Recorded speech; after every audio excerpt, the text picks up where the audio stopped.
Guys, welcome to my YouTube channel Ankita's studio. यहाँ आज हम बात करने वाले हैं यूपीएससी के ऑप्शनल पेपर के बारे में, स्पेशली हिंदी लिटरेचर के ऑप्शनल पेपर के बारे में। आज मैं आपको यहाँ हिंदी लिटरेचर की कंप्लीट बुक लिस्ट, उसकी स्ट्रेटजी, उसके कौन कौन से नोट्स पढ़ने चाहिए, उसके एग्ज़ाम पेपर, इन सब के बारे में कंप्लीटली डिस्कस करने वाली हूँ सिर्फ एक ही वीडियो में। अगर अभी तक आपने चैनल को सब्सक्राइब नहीं किया है तो जल्दी इस चैनल को सब्सक्राइब कर लें, बेल आइकन को भी क्लिक ज़रूर करें ताकि लेटेस्ट वीडियो आप तक जल्दी पहुंच सके। तो चलिए शुरू करते हैं। यहाँ हम सबसे पहले बात करते हैं ऑप्शनल पेपर हिंदी लिटरेचर के बारे में। जब भी हम हिंदी लिटरेचर को एज अ ऑप्शनल लेना चाहते हैं तो सबसे पहले हमारे दिमाग में होता है कि हम इसे क्यों लें। तो मैं आपको यहाँ बताने वाली हूँ कि यहाँ हिंदी लिटरेचर को ऑप्शनल के रूप में चूज करने से के सिर्फ दो रीज़न है। फर्स्ट, इसका सिलेबस बहुत ही शॉर्ट है। बाकी सब्जेक्ट के कंपैरिजन में जैसे कि सोशोलॉजी हो गया, पॉलिटी हो गया, इनके कंपैरिजन में हिंदी लिटरेचर का या किसी भी लिटरेचर को अगर आप ऑप्शनल के रूप में लेते हैं तो उसका सिलेबस बहुत कम होता है। दूसरी चीज़, यह पेपर काफ़ी स्कोरिंग होता है, यानी कि इसमें मार्क्स ज़्यादा मिलने के चांस ज़्यादा होते हैं। आप अगर पिछले साल के पेपर उठा के देखें और पिछले साल के जो टॉपर्स रहे हैं हिंदी लिटरेचर से जिनका सिलेक्शन हुआ है, उनके अगर आप मार्क्स देखेंगे तो उनके मार्क्स बाकी जो जीएस के सब्जेक्ट हैं उनके अकॉर्डिंग ज़्यादा रहेंगे। और अगर एक और पॉइंट की बात करें तो तीसरा पॉइंट ये है कि इस सिलेबस को अपडेट करने की ज़्यादा ज़रूरत नहीं पड़ती, यानी कि करंट से रिलेटेड चीज़ें क्या हो रही है, इसका असर हमारे हिंदी लिटरेचर के ऑप्शनल पेपर पर नहीं पड़ता। तो एक कुछ जो अपॉर्चुनिटीज़ हैं जो हमें हिंदी लिटरेचर को ऑप्शनल के रूप में चूज करने पर मिल सकती हैं। तो इसलिए अगर आपका इंटरेस्ट है, आप हिंदी लिटरेचर को पसंद करते हैं, उसे पढ़ना चाहते हैं, तो आप इस सब्जेक्ट को ज़रूर लें, क्योंकि इसका जो सिलेबस है उसे हम मैक्सिमम 2 मंथ से ज़्यादा हमें टाइम नहीं लगेगा, उसके पहले ही हम इसे कवर कर लेंगे, यानी कि अपनी सिलेबस को कंप्लीट कर सकते हैं। और इसके लिए हमें बहुत सारी बुक्स को भी पढ़ने की ज़रूरत नहीं पड़ती है। तो ये थी बात हमारे, या ये था आपके इस सवाल के जवाब के बारे में कि हिंदी लिटरेचर को हम ऑप्शनल के रूप में क्यों चुनें। उसके बाद हम आगे बढ़ते हैं तो देखते हैं हिंदी लिटरेचर का सिलेबस क्या है। हम थोड़ा सा उसके बारे में डिस्कस कर लेते हैं। जैसे कि बाकी सारे पेपर्स में होता है, वैसे हिंदी लिटरेचर के पेपर में भी ऑप्शनल में 2 पेपर होते हैं, पेपर 1 और पेपर 2। तो इसका सिलेबस इस तरीके से रहता है कि पेपर 1 2 पार्टों में रहता है, खंड आ और खंड खा। खंड आ का जो पेपर होता है उसका टाइटल या माने तो उस पेपर का नाम होगा हिंदी भाषा और नागरी लिपि का इतिहास। और सेकंड जो पार्ट होता है खंड खा, वो होता है हिंदी साहित्य के इतिहास के बारे में। बस क्या है, हम थोड़ा सा उसके बारे में डिस्कस कर लेते हैं। जैसे कि बाकी सारे पेपर्स में होता है, वैसे हिंदी लिटरेचर के पेपर में भी ऑप्शनल में 2 पेपर होते हैं, पेपर 1 और पेपर 2। तो इसका सिलेबस इस तरीके से रहता है कि पेपर 1 2 पार्टों में रहता है, खंड आ और खंड खा। खंड आ का जो पेपर होता है उसका टाइटल या माने तो उस पेपर का नाम होगा हिंदी भाषा और नागरी लिपि का इतिहास। और सेकंड जो पार्ट होता है खंड खा, वो होता है हिंदी साहित्य के इतिहास के बारे में।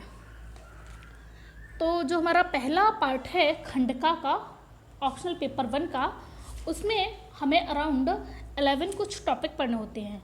तो 1 बाई 1 हम इनको थोड़ा सा डिस्कस कर लेते हैं। हमारा फर्स्ट जो टॉपिक है वो है अपभ्रंश, अवहट्ट और प्रारंभिक हिंदी का व्याकरणीय तथा अनुप्रयुक्त स्वरूप। दूसरा टॉपिक है हमारा वो है मध्यकाल में ब्रज और अवधि का साहित्यिक भाषा के रूप में विकास।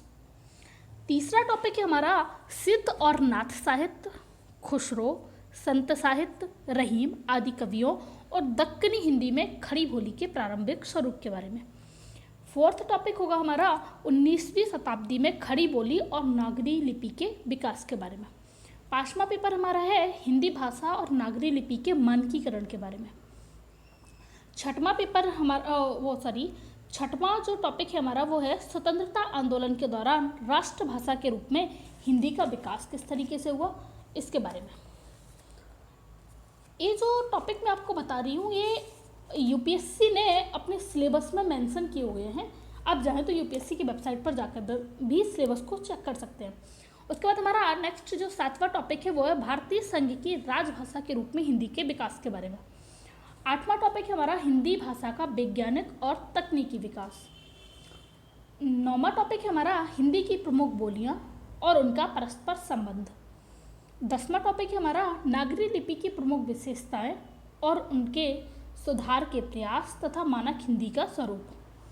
और जो हमारा लास्ट टॉपिक है खंड का वो है मानक हिंदी की व्याकरणीय संरचना के बारे में।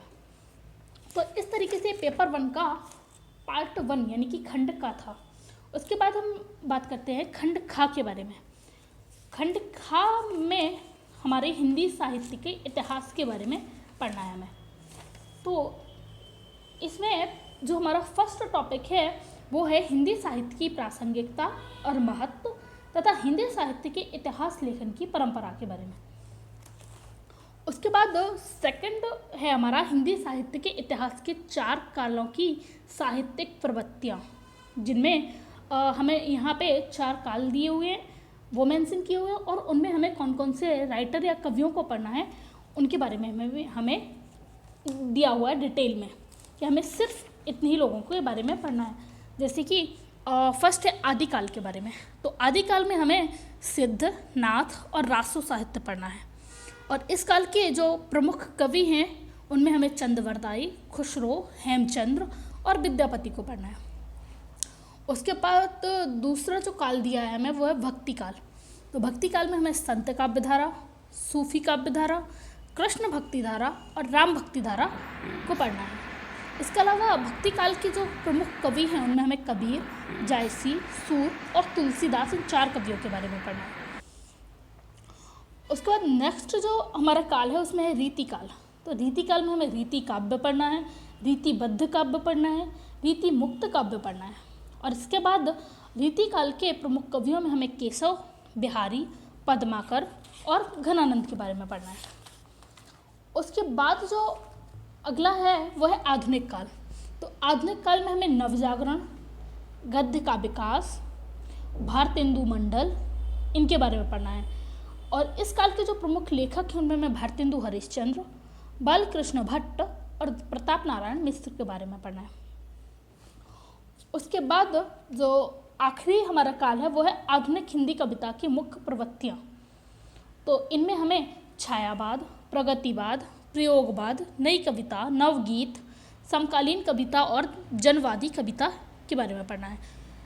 आधुनिक हिंदी कविता के प्रमुख कवियों में हमें मैथिली शरण गुप्त, जयशंकर प्रसाद, सूर्यकांत त्रिपाठी निराला, महादेवी वर्मा, रामधारी सिंह दिनकर, सच्चिदानंद हीरानंद वात्स्यायन अज्ञे और गजानन माधव मुक्तिबोध और नागार्जुन के बारे में पढ़ना है। उसके बाद हमें जो अगला हमारा टॉपिक है वो है कथा साहित्य। तो कथा साहित्य में हमें क्या क्या पढ़ना है उसको देखिए। कथा साहित्य में हमें उपन्यास और यथार्थवाद को पढ़ना है। इसमें हमें हिंदी उपन्यासों का उद्भव और उसके विकास के बारे में पढ़ना है। प्रमुख उपन्यासकारों में हमें प्रेमचंद्र, जैनेन्द्र, यशपाल, रेणु और भीष्म साहनी के बारे में पढ़ना है। हिंदी कहानी का उद्भव और विकास के बारे में पढ़ना है। प्रमुख कहानीकारों में हमें प्रेमचंद, जयशंकर प्रसाद, अज्ञे, मोहन राकेश और कृष्णा सोबती के बारे में पढ़ना है। उसके बाद हमारा चौथा टॉपिक है वो है नाटक और रंगमंच। तो नाटक और रंगमंच में हमें हिंदी नाटक का उद्भव और विकास पढ़ना है। प्रमुख नाटककारों में हमें भारतेंदु, जयशंकर प्रसाद, जगदीश चंद्र माथुर, राम कुमार वर्मा, मोहन राकेश और हिंदी रंगमंच का विकास के बारे में पढ़ना है। 5वां टॉपिक हमारा आलोचना। आलोचना में हमें हिंदी आलोचना का उद्भव और विकास, सैद्धांतिक व्यवहारिक प्रगतिवाद, मनोविश्लेषणवादी आलोचना और नई समीक्षा के बारे में पढ़ना है। प्रमुख आलोचकों में हम रामचंद्र शुक्ल, हजारी प्रसाद द्विवेदी, रामविलास शर्मा और नगेंद्र के बारे में पढ़ेंगे। उसके बाद हमारा आखिरी टॉपिक है वो है हिंदी गद्य की अन्य विधाएं, जिनमें हम ललित निबंध, रेखा चित्र, संस्मरण, यात्रा वृतांत, इनके बारे में पढ़ेंगे। तो ये था हमारे ऑप्शनल पेपर 1 का सिलेबस। अब आगे बढ़ते हैं, हम जानते हैं कि ऑप्शनल पेपर 2 में क्या क्या है और उसमें हमें क्या क्या चीज़ें पढ़नी हैं। ऑप्शनल पेपर 2 भी 2 पार्टों में डिवाइड है, पेपर 1 की तरह खंड का और खंड खा। ऑप्शनल पेपर 2 में हमें 2 साहित्यों के बारे में पढ़ना है। हम यहाँ पे खंड का में पद्य साहित्य पढ़ेंगे और खंड खा में गद्य साहित्य पढ़ेंगे। यहाँ पे कुछ बुक लिस्ट दी हुई हैं, टेक्स्ट बुक्स लिस्ट, जो यूपीएससी ने खुद मेंशन की हुई है अपने सिलेबस में। तो हमें इन बुक लिस्ट को भी देखना है अगर हम किसी कोचिंग के नोट्स को रेफ़र करते हैं तो उसके साथ। तो जानते हैं हमें कौन कौन सी बुक लिस्ट पढ़नी है। खंड का के पद्य साहित्य में हमें कौन कौन सी बुक लिस्ट पढ़नी है। पहले हमें पद्य साहित्य में हम कबीरदास के बारे में पढ़ेंगे, जिनकी हमें कबीर ग्रंथावली पढ़नी है। यानी कि कबीर ग्रंथावली, जैसे कबीरदास की कबीर ग्रंथावली है, उसे पढ़ना है। और हमें जो बुक लेनी है उसमें हमें देख लेना है कि इसका संकलन श्याम सुंदर दास ने किया हुआ है और इसके हमें सिर्फ आरंभ के यानी कि स्टार्टिंग के 100 पद ही पढ़ने हैं कबीर ग्रंथावली के। उसके बाद नेक्स्ट है सूरदास। सूरदास की जो बुक पढ़नी है वो हमें पढ़नी है भ्रमर गीत सार। यहाँ मैं आपको दिखाते जा रही हूँ कि जो आप बुक लेंगे वो आपको देखने में कैसी रहेगी। यहाँ हम कबीरदास की कबीर ग्रंथावली पढ़ेंगे, जिसका संकलन श्याम सुंदर दास ने किया हुआ है। आप देख सकते हैं इस प्रकार से एक किताब देखने में लगती है और इसके हमें सिर्फ स्टार्टिंग के 100 पद ही पढ़ने हैं। उसके बाद हम नेक्स्ट बुक को देखते हैं, तो वो है सूरदास की भ्रमर गीत सार, जिसका संकलन रामचंद्र शुक्ल ने किया है। ये बुक इस तरीके से दिखती है, आप स्क्रीन पर देख सकते हैं। इसके भी हमें स्टार्टिंग के 100 पद पढ़ने हैं। उसके बाद हमारी नेक्स्ट बुक है वो हमें तुलसीदास की पढ़नी है। तुलसीदास की हमें 2 किताबें पढ़नी है। पहला हमें रामचरितमानस का सुंदरकांड वाला पार्ट पढ़ना है, जो आप में से मैक्सिमम लोगों ने पढ़ा या सुना होगा, तो इसको आपको स्पेशली पढ़ने की ज़रूरत नहीं है। लेकिन अगर आपने अभी तक नहीं पढ़ा कभी सुंदरकांड तो उसको एक बार ज़रूर देख लें। उसके बाद हमें तुलसीदास की कवितावली पढ़नी है। कवितावली का भी हमें सिर्फ उत्तरकांड वाला पार्ट पढ़ना है। ये कवितावली इस तरीके से दिखती है। इसको अगर हम अंदर खोल के देखें तो यहाँ पे हम देखेंगे कि हमें इसका सिर्फ उत्तरकांड वाला पोर्शन पढ़ना है, यानी कि रामायण का आखिरी वाला पार्ट। तो बहुत ही छोटी सी बुक है और हमें इसमें से सिर्फ सिलेक्टिव ही पढ़ना है। उसके बाद हम आगे बढ़ते हैं तो हम देखते हैं कि हमें जायसी की कुछ किताबें पढ़नी है, जिसमें हमें जायसी की पद्मावत पढ़नी है। पद्मावत में भी हमें सिर्फ इसके 2 खंड पढ़ने हैं, एक सिंगल द्वीप वाला खंड और एक नागमती वियोग वाला खंड। इसकी फ़िलहाल मेरे पास बुक नहीं है, इसलिए मैं आपको दिखा नहीं सकती, क्योंकि काफ़ी मोटी बुक आती है। इसका आप चाहें तो PDF डाउनलोड कर सकते हैं। आपकी सुविधा के लिए मैं इसका PDF का लिंक आपको नीचे डिस्क्रिप्शन में दे दूँगी। जो पद्मावत हमें पढ़नी है वो श्याम सुंदर दास का संकलन पढ़ना है। उसके बाद हम आगे बढ़ते हैं तो हम देखते हैं बिहारी की हमें बिहारी रत्नाकर पढ़नी है। बिहारी रत्नाकर की भी बुक आती है, आप उसे देख लेना। उसका जो संकलन होगा वो जगन्नाथ दास रत्नाकर का संकलन होना चाहिए, वही बुक हमें लेनी है। यहाँ के भी हमें आरंभिक 100 पद पढ़ने हैं। उसके बाद हम आगे बढ़ते हैं तो हम देखते हैं मैथिली शरण गुप्त। मैथिली शरण गुप्त की हमें भारत भारती नाम की बुक पढ़नी है। ये बुक देखने में कुछ इस टाइप से दिखती है और ये काफ़ी छोटी बुक है जिसे हमें पढ़ना है। लगभग अराउंड 166 पेज समथिंग की बुक है, भारत भारती। इसके अंदर मैं आपको ओपन करके दिखाती हूँ। इसका जो प्राइस है वो 125 है, यानी कि बहुत सस्ती और छोटी सी बुक आती है। तो आप इसको चाहें, अगर आप इंटरेस्टेड हैं तो आप इसको पढ़ सकते हैं। एक बार आई थिंक ज़रूर पढ़ लेना चाहिए। तो ये बुक इस तरीके से दिखती है। उसके बाद नेक्स्ट है जयशंकर प्रसाद की।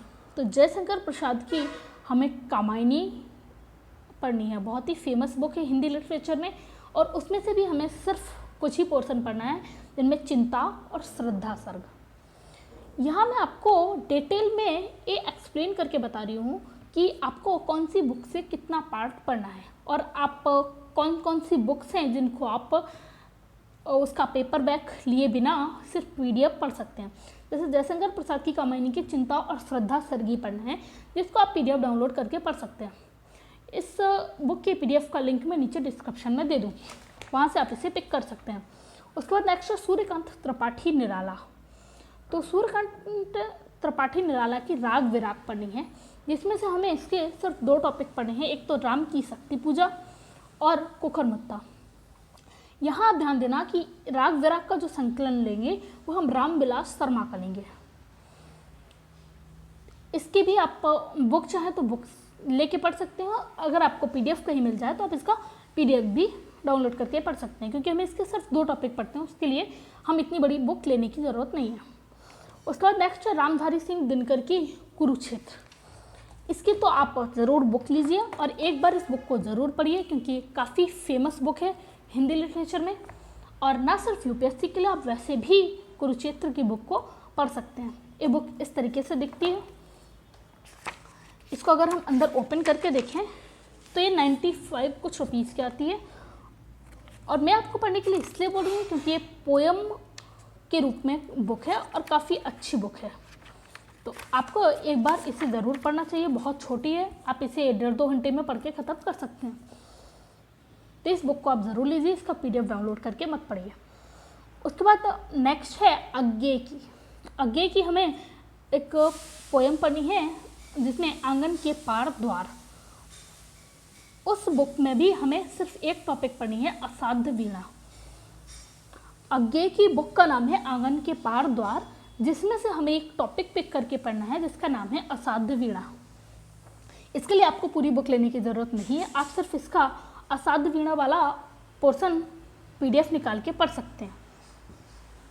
आप अगर आपको इसका पीडीएफ चाहिए तो आप नीचे कमेंट करके मुझे बता दीजिए, मैं इसका पीडीएफ की लिंक भी डिस्क्रिप्शन में डाल दूंगी। उसके बाद नेक्स्ट है हमारा मुक्ति बोध की, हमें ब्रह्म राक्षस पढ़नी है। इसकी बुक मेरे पास फ़िलहाल नहीं है, अगर आपको मिल जाती है तो अच्छी बात है, और नहीं मिलती है तो आप इसका पीडीएफ डाउनलोड करके पढ़ सकते हैं, क्योंकि कई सारी बुक्स ऐसी हैं जो हमें ऑनलाइन नहीं मिलती हैं और ऑफलाइन भी काफ़ी मुश्किल से मिलती हैं। उन्हीं में से एक है मुक्ति बोध की ब्रह्म राक्षस, तो इसका आप पीडीएफ डाउनलोड करके पढ़ सकते हैं। उसके बाद है नागार्जुन। नागार्जुन की हमें कोई स्पेशली बुक नहीं पढ़नी है, इनकी एक बुक आती है, उसमें काफ़ी सारी पोएम्स हैं या कविताएं हैं, उनमें से हमें सिर्फ 3 कविताएं पढ़नी है। उन तीनों के मैं आपको नाम बता दे रही हूँ। पहली कविता जो मैं पढ़ी वो है बादल को घिरते देखा है। एक 5-6 पेज की कविता है, ज़्यादा बड़ी नहीं है। उसके बाद हमें जो दूसरी कविता पढ़नी है वो है अकाल, और उसके बाद तीसरी कविता का नाम है हरिजन गाथा। तो इसके लिए आप चाहें तो नागार्जुन की बुक ले लें, और अगर नहीं लेना चाहते तो इसका पीडीएफ डाउनलोड करके इसकी सिर्फ 3 कविताएं आप एक बार देख जरूर लें। तो ये था हमारे पद्य साहित्य की सारी बुक, टेक्स्ट बुक के बारे में जो यूपीएससी के सिलेबस में मेंशन है। उसके बाद हम आगे बढ़ते हैं, हम देखते हैं गद्य साहित्य में कौन कौन सी किताबें हैं या कौन कौन सी टेक्स्ट बुक हैं जो यूपीएससी ने अपने सिलेबस में मेंशन की हुई हैं और आपको पढ़नी चाहिए। तो गद्य साहित्य में पहली बुक है वो है भारतेंदु की है, जिसका नाम है भारत दुर्दशा। भारतेंदु की ये बुक काफ़ी पॉपुलर बुक है, जो देखने में कुछ इस तरीके से दिखती है और बहुत ही पतली बुक है, भारतेंदु हरिश्चंद्र की। इसको अगर हम ओपन करके देखें तो ये कुछ इस तरीके से दिखती है। इसका प्राइस 225 रुपये की बुक है जो इसमें अमाउंट दिया है। एक बार आपको इस बुक को ज़रूर पढ़ना चाहिए, और इसका पीडीएफ बिल्कुल मत डाउनलोड करके पढ़िए, इसको आप पेपर बैक फॉर्म में ही लेके पढ़िए, क्योंकि काफ़ी इंटरेस्टिंग बुक है। और ये भारत दुर्दशा है वो एक नाटक के रूप में है। उसके बाद नेक्स्ट आगे बढ़ते हैं, तो नंबर सेकंड बुक जो है ना वो हमारी आषाढ़ का एक दिन, जो मोहन राकेश की बुक है। ये भी एक नाटक है, और जो मोहन राकेश के आषाढ़ का एक दिन है वो इस तरीके से कुछ दिखती है। कई सारे लिटरेचर वाले जो अपनी बुक लिस्ट पढ़ना शुरू करते हैं वो इसी बुक से करते हैं, क्योंकि ये काफ़ी इजी है और काफ़ी इंटरेस्टिंग है। इसमें कालिदास के बारे में काफ़ी चीज़ें दी हुई हैं, उन पर बेस्ड पूरा नाटक है।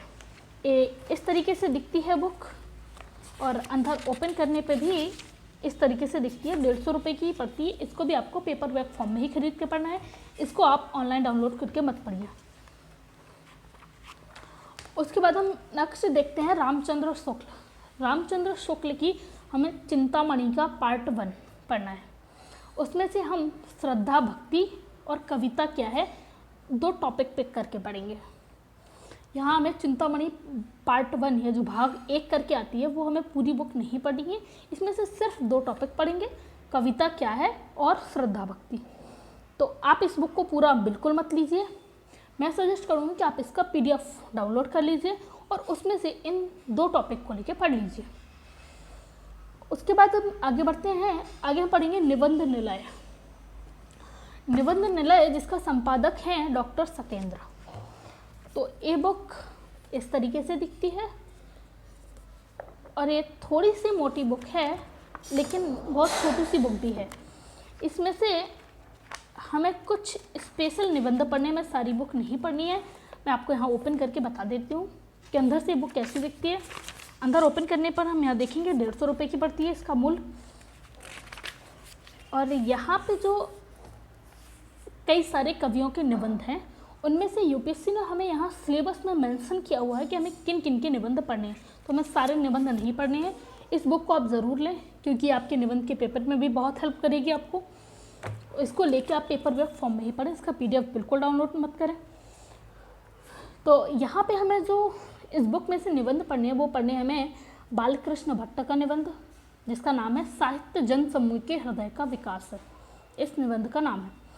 उसके बाद हमें पढ़ने हैं प्रेमचंद का निबंध जिसका नाम है साहित्य का उद्देश्य प्रगतिशीलता। उसके बाद हमें यहाँ पढ़ने हैं गुलाब राय का निबंध जिसका नाम है भारतीय संस्कृति। उसके बाद हमें पढ़ना है यहाँ पे हजारी प्रसाद द्विवेदी का निबंध जिसका नाम है कुटज। उसके बाद हम पढ़ेंगे डॉक्टर रामविलास शर्मा का निबंध जिसका नाम है तुलसी साहित्य के सामंत विरोधी मूल्य।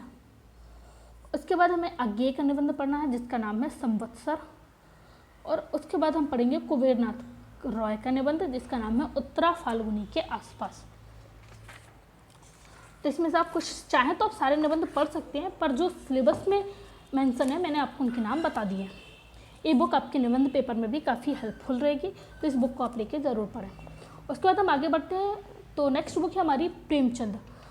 प्रेमचंद की हमें यहाँ पे 2 चीज़ें पढ़नी, एक उपन्यास पढ़ना है और उनकी कहानियाँ पढ़नी है। उपन्यास में हमें प्रेमचंद के गोदान पढ़ना है। इसका नाम तो आपने ज़रूर सुना होगा। ये थोड़ा मोटा है, इस तरीके से दिखती है बुक।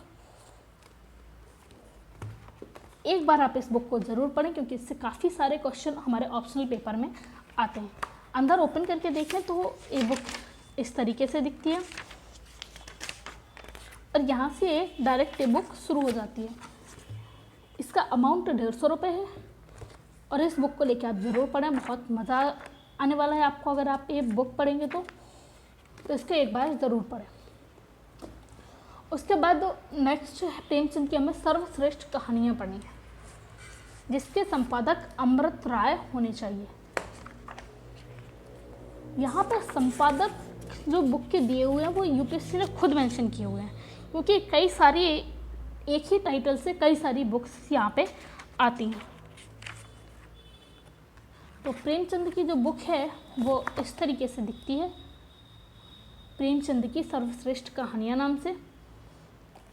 और इसको आप लेके इसकी सारी कहानियाँ चाहें तो सारी कहानियाँ पढ़ सकते हैं या फिर इनमें से चाहें तो कुछ कहानियाँ पढ़ सकते हैं। यहाँ पे कई सारी कहानियाँ हैं जिनमें ईदगाह, जुलूस, 2 बैलों की कथा, रामलीला, बड़े भाई साहब, नशा, आत्माराम, सवा सेर गेहूँ, गुल्ली डंडा, ऐसे लॉटरी, शतरंज के खिलाड़ी, काफ़ी सारी यहाँ पे इनकी कहानियाँ हैं। उसके बाद नेक्स्ट हमारी बुक है वो है प्रसाद की स्कंदगुप्त। ये बहुत छोटी सी बुक है और ये देखने में कुछ इस तरीके से दिखती है, देख रहे होंगे आप, बिल्कुल छोटी सी बुक है।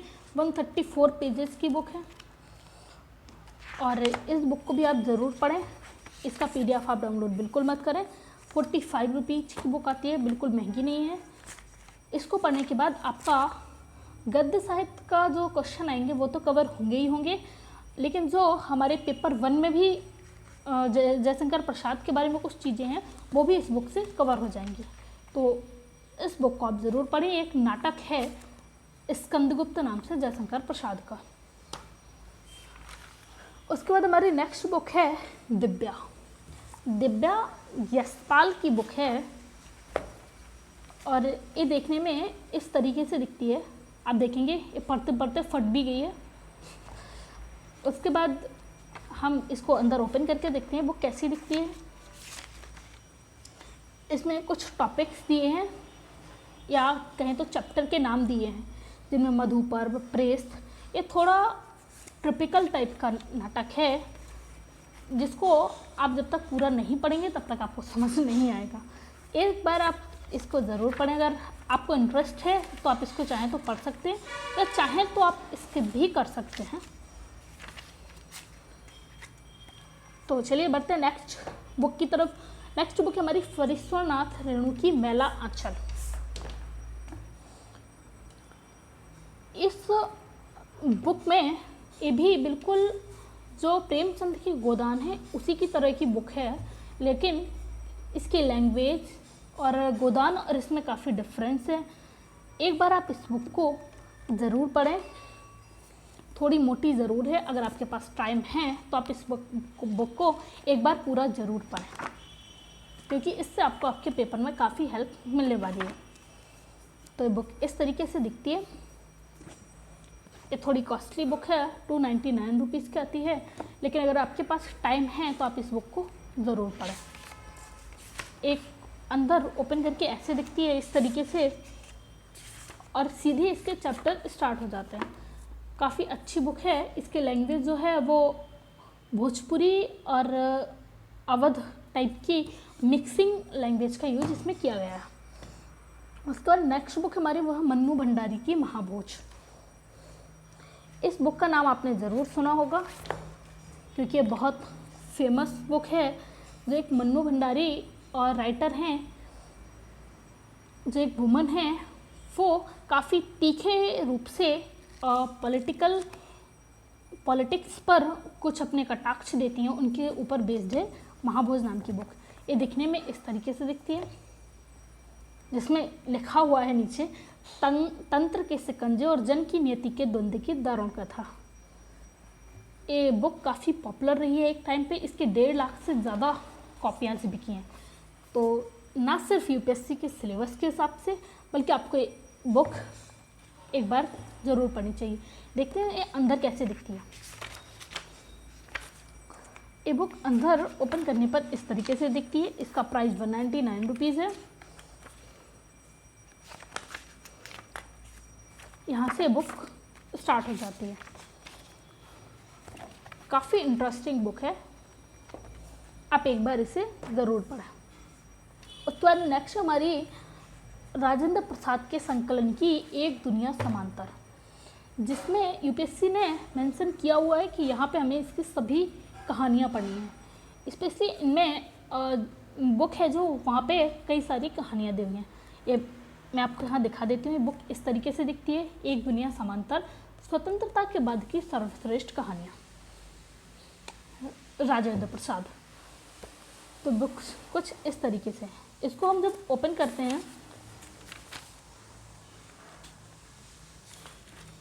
तो यहाँ ये इस तरीके से दिखती है, जिसमें कई सारी कहानियाँ हैं जिनके बारे में यहाँ दिया हुआ है, जिनके नाम हैं एक दुनिया समांतर। पहले तो उनका थोड़ा सा राजेंद्र प्रसाद ने दिया हुआ है अपने बारे में उनका। फिर उसके बाद जो हमारी कहानियाँ होती हैं स्टार्ट, उनमें हैं जिंदगी और जोंक, मछलियाँ, मेरा दुश्मन, बादलों के घेरे, खोई हुई दिशाएं, गुल की बन्नू, परिंदे, सामान, चीफ की दावत, यही सच है, दूध और दवा, एक और ज़िंदगी, विजेता, सबरी, टूटना, सिलर, एक नाव के यात्री, नन्हो, बदबू, प्रेत मुक्ति और भोला राम का जीत।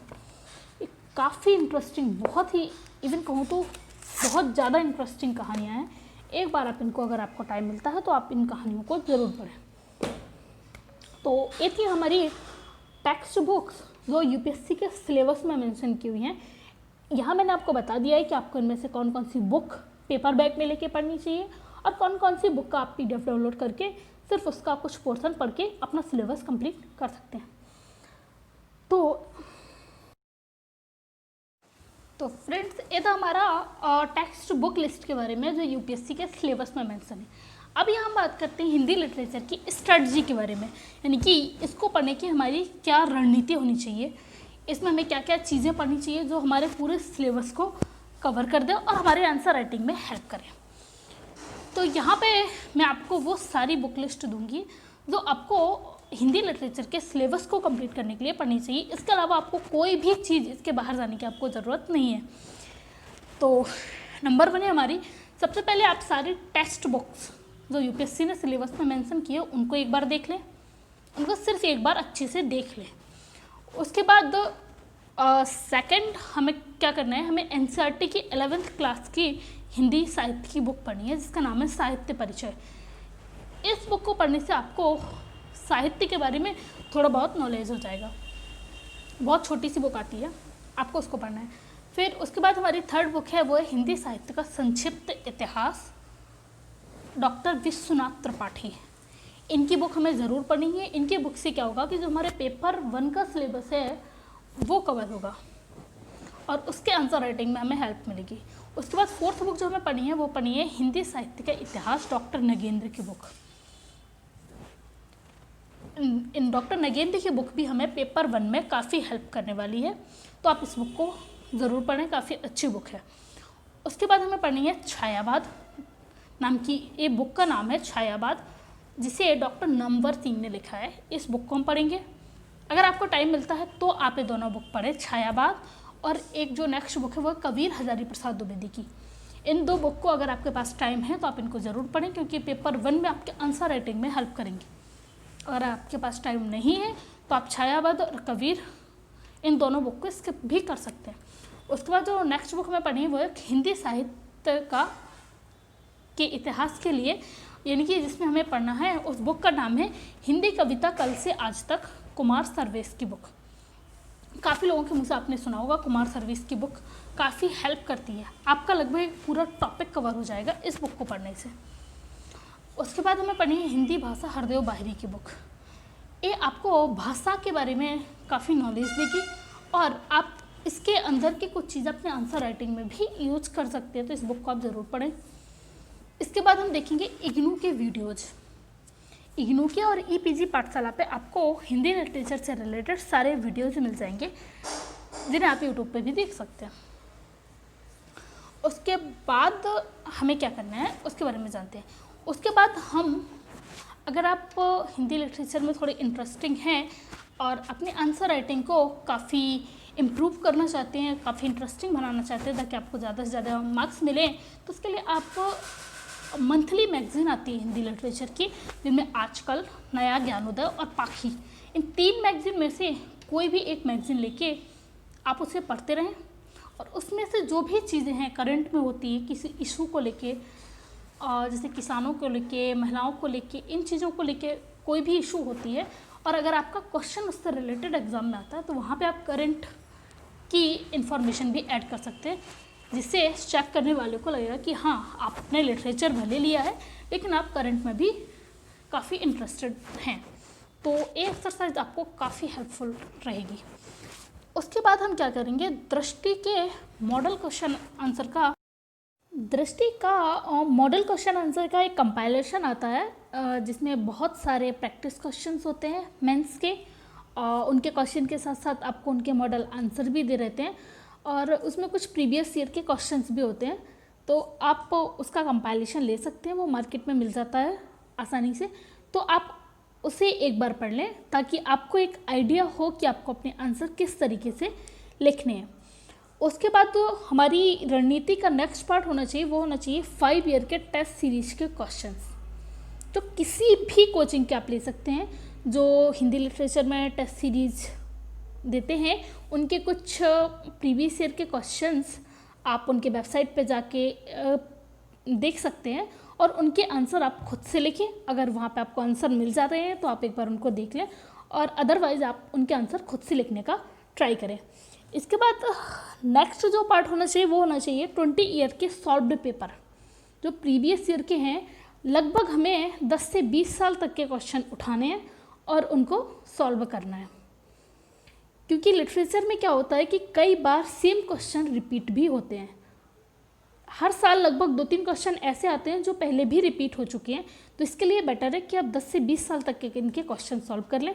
इससे आपको क्वेश्चन का एक बहुत सारा क्वेश्चन बैंक मिल जाएगा। और जब आप इतने सारे क्वेश्चन को सॉल्व करेंगे, उनके आंसर आप खुद से लिखेंगे, तो आपका की आंसर राइटिंग बहुत डेवलप हो जाएगी। उसके बाद आपको नेक्स्ट पॉइंट क्या करना है कि आपको एक डायरी या नोटबुक बनानी है, जिसमें आप बहुत सारे कोटेशंस, कई सारे एग्जाम्पल जो आप अपने क्वेश्चन में डाल सकते हैं बीच में, वो कविताएं, कुछ शायरी टाइप की आती हैं, वो इस तरीके से आप उनको इकट्ठा करके एक जगह नोट कर लें। कुछ दोहे, जैसे कबीर, रहीम, इनके दोहे, महात्मा गांधी जी और नेल्सन मंडेला, इन सब के कोटेशन जो हिंदी लिटरेचर को लेके हों, उनको आप एक जगह इकट्ठा करके रख सकते हैं और उनको अपने आंसर में ऐड करने में आपको बहुत आसानी होगी जब आप उन्हें एक जगह किसी डायरी या नोटबुक में इकट्ठा कर लेंगे। उसके बाद हम नेक्स्ट, इतना सब करने के बाद आपकी जो आंसर राइटिंग होगी वो थोड़ी सी बेटर हो जाएगी। उसके बाद आपको क्या करना है कि आप किसी भी अच्छी कोचिंग के नोट्स ले सकते हैं हिंदी लिटरेचर के लिए, क्योंकि इतनी सारी बुक्स आप पढ़ेंगे, उन बुक्स में से आपको एक आइडिया भी तो चाहिए कहाँ से कैसे आंसर आपको लिखने हैं और कहाँ से कैसे क्वेश्चन आते हैं। तो उसके लिए आप किसी भी कोचिंग के नोट्स ले सकते हैं। मुझसे अगर पूछेंगे तो मैं प्रेफर करूँगी कि आप दृष्टि के नोट्स लें, क्योंकि हिंदी लिटरेचर के लिए दृष्टि के नोट्स फ़िलहाल मार्केट में जितने भी हैं उनमें सबसे बेस्ट हैं। तो आप उनके नोट्स खरीद सकते हैं और उन्हें पढ़ लें। उनमें आपको आपका पूरा सिलेबस कंप्लीट हो जाएगा। उसके बाद आप कोई भी एक टेस्ट सीरीज ज्वाइन कर लें। जब इतना सब कर लें, आप नोट्स पढ़ लें और बाकी सारी चीज़ें जो मैंने आपको बताई हैं, इतना करने के बाद ही आप जाके टेस्ट सीरीज ज्वाइन करें। और उसके बाद आप जब अपने आंसर लिखेंगे तो आपको बिल्कुल ऐसा नहीं लिखिएगा कि आप पहली बार आंसर लिख रहे हैं।